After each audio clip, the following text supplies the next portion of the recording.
खरगोश मियाँ सब बच्चों का प्यारा सा दोस्त। यहाँ कान हिलाओ, टप टप पाओ, खरगोश मियाँ के साथ तुम भी खेलते जाओ।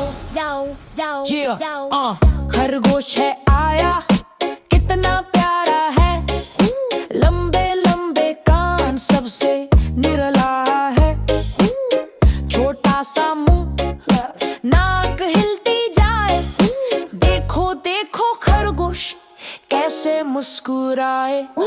टप टप टप ये कूद जाए, इधर उधर सबको हंसाने आए, घास पे बैठे गजर खाए, नरंजी गजर उसे बहुत भाए। खरगोश मियाँ सब बच्चों का प्यारा सा दोस्त। यहाँ कान हिलाओ, टप टप पाओ, खरगोश मियाँ के साथ तुम भी खेलते जाओ। जाओ जाओ जाओ। जल्दी दौड़े फिर रुक जाए, शर्मिला सा मुंह छुपाए, कान खड़े है सुनता सब, खरगोश मियाँ है होशियार अब। सुबह को निकले शाम को सोए, नरम सी घास में ख्वाब ये बोए। आओ बच्चों वादा करें हम, जानवरों से प्यार करें हरदम।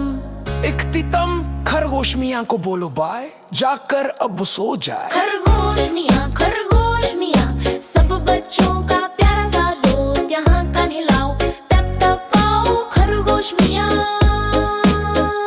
के साथ तुम भी खेलते जाओ। जाओ।